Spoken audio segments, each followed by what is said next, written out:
చంద్రశేఖరరావు గారు ప్రతిపక్ష నాయకుడు అధ్యక్ష. ప్రతిపక్ష నాయకుడిగా ఇప్పటివరకు వారి శాసనసభకు వచ్చింది రెండే సార్లు అధ్యక్ష. వారికి పోయిన డిసెంబర్ 23 నుంచి ఇప్పటి వరకు వారికి ఇచ్చిన జీతం అధ్యక్ష 57,84,124 రూపాయలు అధ్యక్ష.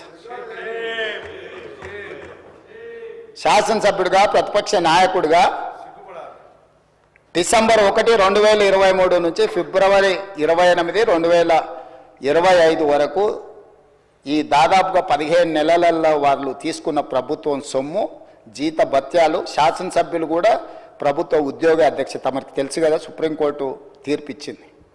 వారు 57,84,124 రూపాయలు జీత భత్యాలు తీసుకున్నారు అధ్యక్ష.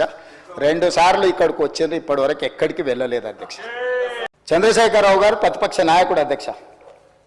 ప్రతిపక్ష నాయకుడిగా ఇప్పటివరకు వారి శాసనసభకు వచ్చింది రెండే సార్లు అధ్యక్ష. వారికి పోయిన డిసెంబర్ 23 నుంచి ఇప్పటి వరకు వారికి ఇచ్చిన జీతం అధ్యక్ష 57,84,124 రూపాయలు అధ్యక్ష.